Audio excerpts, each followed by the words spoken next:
Estamos de volta com a Agrofag e o assunto que a gente vai tratar agora é sobre a raiva bovina. Para conversar sobre esse assunto, nós convidamos aqui no estúdio a doutora Luciana Ripoldi, que é da Agência de Defesa Agropecuária do Paraná, médica veterinária. Seja bem-vinda.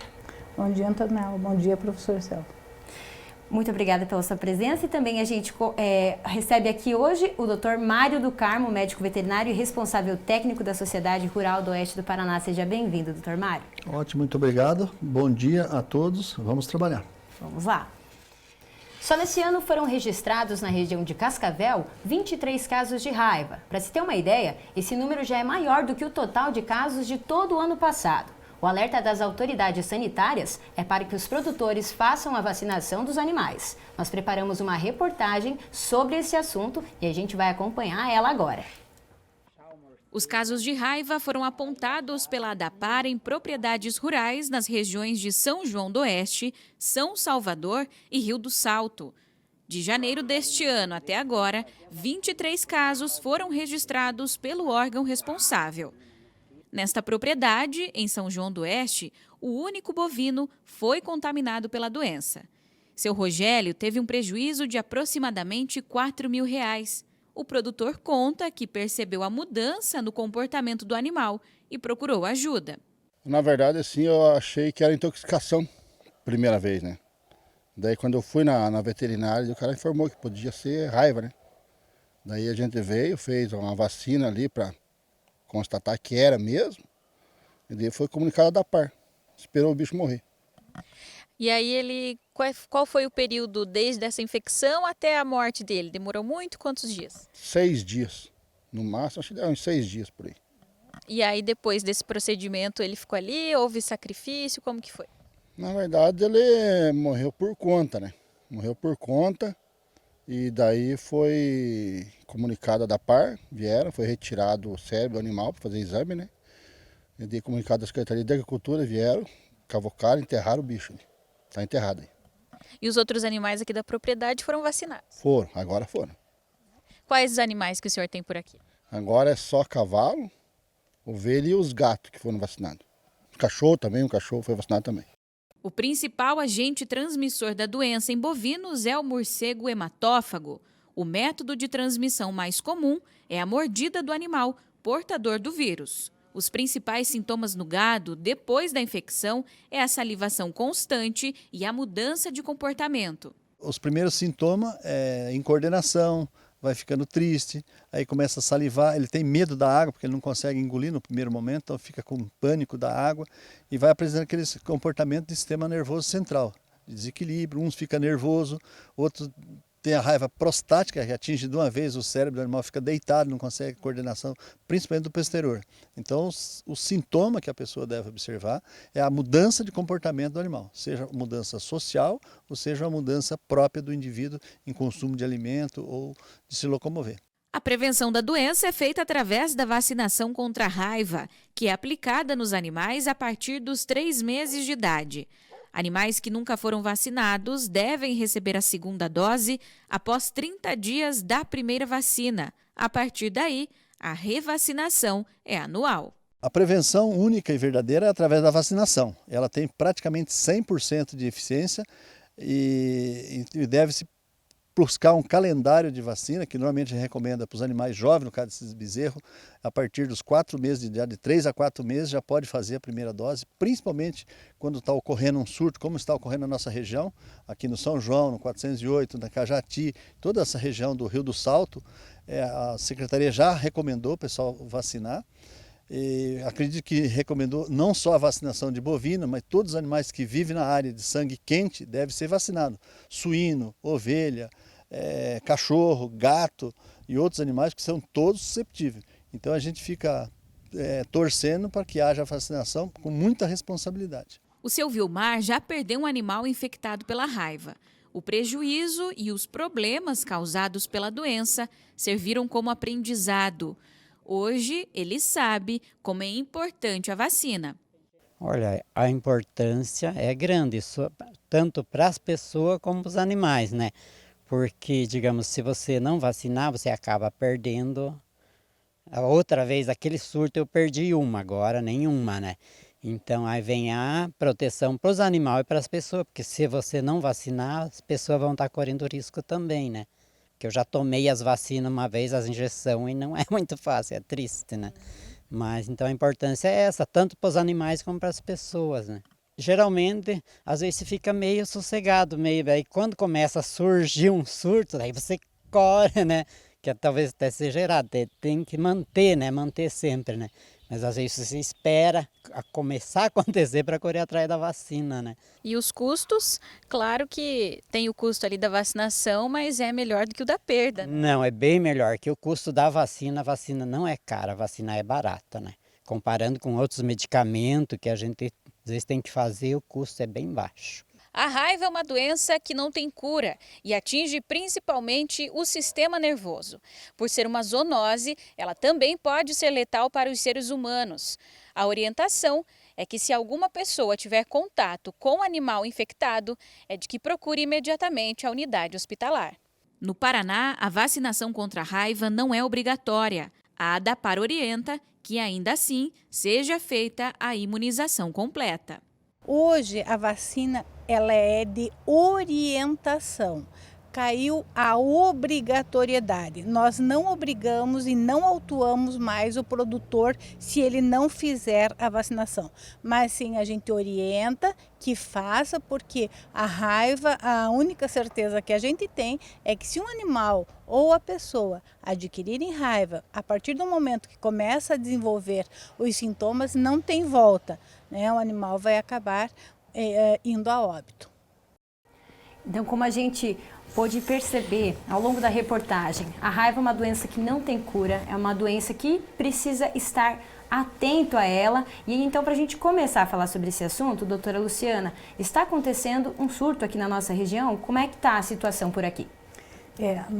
A raiva, como eu falo, ela é recorrente, ou seja, é cíclica, né? Nós tivemos vários focos, né? Foram mais de 90 focos em 2006, 2007 em torno de 80 e poucos focos também, 2008, até que a grande maioria dos produtores, né, se conscientizaram e fizeram realmente a vacinação, né, com o seu reforço conforme a orientação, né, dos seus animais. E nós passamos um bom período, um grande período, onde nós não tivemos mais focos na região de Cascavel, né, na unidade de Cascavel. E o ano passado, né, começaram então os focos ali na colônia Barreiro, né, e foi se estendendo, como foi descrito ali na reportagem, que esse ano a gente já teve no São João, né, no Rio do Salto e também em São Salvador. Então, nós vemos que as populações que passam um grande período sem ser imunizadas e tendo contato, tendo os abrigos de morcego e as colônias de morcego novamente evoluindo, né, o risco com certeza, ele é iminente que vai acontecer, né?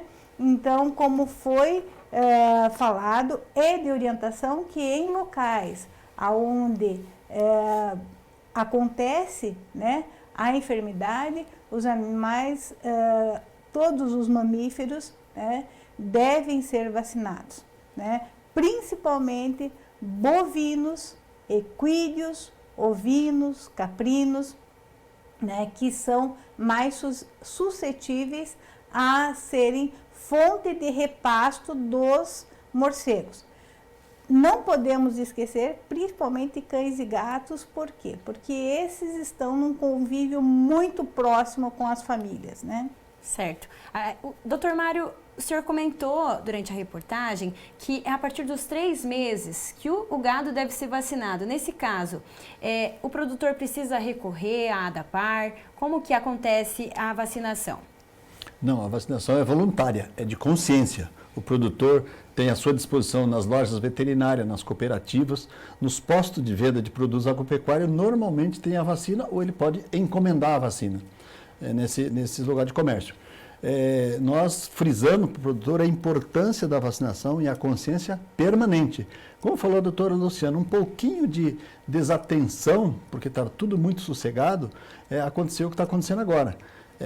O animal, o período da vacina tem um período de carência. Normalmente a vacina segura muito legal em 1 ano, até um pouco mais de 1 ano no animal. Mas em as novas gerações de animais que estão pouco coberto, vamos dizer assim, no nada de proteção, porque o que protege é a vacina. A proteção através do parto de uma vaca para o filhote, ou de uma égua, ou de um novo ser, é muito pequena, é para poucos dias de vida. Por isso que a gente fala, entre 60, 90, 4 meses de vida, no bezerro, no potrinho, na natalidade dos ovinos, dos caprinos, e mesmo dos cães e gatos que vivem dentro de casa, que é a pior situação que falou a doutora Luciana, tem que fazer a vacinação. Então, a gente recomenda que faça a vacinação sistêmica, que tenha no calendário da responsabilidade do produtor, que o perigo, além do econômico, é o perigo com as pessoas. Com certeza. E, nesse caso, a gente pode falar que quando um produtor, ele de repente não fez essa vacinação, e ele começa a perceber alguns sinais de um animal que está infectado, vamos citar o caso do gado. Quais são os principais sintomas para a gente retomar? A gente viu alguns que o senhor citou na reportagem, mas a campo, o que começa a acontecer com esse animal?